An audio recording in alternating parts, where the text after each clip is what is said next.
Rhinoplasty అనేది patient మన ఓపీకి వచ్చినప్పుడు వాళ్ళకి ఏమేం కావాలి ఏంటి అనేది ఎగ్జాక్ట్గా తెలుసుకోవాలి. వాళ్ళకి మెయిన్గా ఫంక్షనల్ ప్రాబ్లం ఉందా లేకపోతే కాస్మెటిక్ ప్రాబ్లం ఉందా అనేది అనలైజ్ చేసుకుంటాము.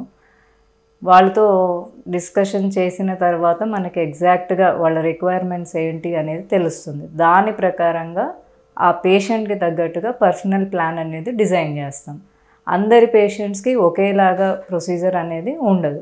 ఒక్కొక్కళ్ళ రిక్వైర్మెంట్ మారుతూ ఉంటుందన్నమాట. సో ఫస్ట్ రాగానే వాళ్ళ కంప్లైంట్స్ ఏంటి అనేది నోట్ చేసుకుంటాం. వాళ్ళకి బ్రీతింగ్ డిఫికల్టీస్ ఏమైనా ఉన్నాయా, లేదా ఏమైనా ఎక్స్టర్నల్గా వాళ్ళకి అబ్నార్మల్గా కనిపిస్తుంది, సిమెట్రీ వైజ్ అంటే అది కొంచెం ఒక సైడ్ పెద్దగా ఒక సైడ్ చిన్నగా, లేదా గాలి తీసుకునేటప్పుడు ఈ ముక్కు పక్కన ఇవి పైకి లేవడం కానీ అలా ఏమైనా డిఫార్మిటీస్ ఉంటే కొంతమంది ఓన్లీ చిన్న చిన్న వాటికే వస్తూ ఉంటారు. సో అలాంటివి చిన్న ప్రొసీజర్తో అయిపోతాయి.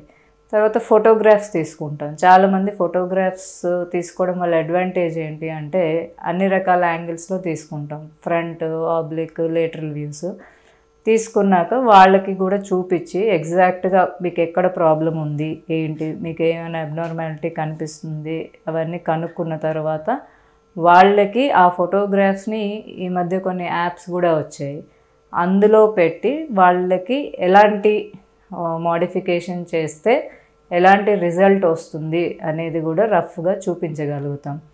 సో దట్ పేషెంట్ని కన్విన్స్ చేయడానికి వాళ్ళకి కూడా ఫైనల్ రిజల్ట్ ఎలా ఉంటుందో అనే భయం లేకుండా వాళ్ళకు ఒక రఫ్ ఐడియా ఇవ్వడానికి ఈ యాప్స్ ఉపయోగపడతాయి. ఇవి రీసెంట్గా వచ్చాయన్నమాట. సో ఇవి అయిపోయిన తర్వాత చాలామంది బ్రీతింగ్ డిఫికల్టీతో కూడా వస్తూ ఉంటారు. ఈ కాస్మెటిక్, ఫంక్షనల్ రెండు కూడా ఒకే సిట్టింగ్లో చేసేయచ్చు. లోపల మనకి ముక్కులో 3 రకాల భాగాలు ఉంటాయి. ఒకటి పై భాగంలో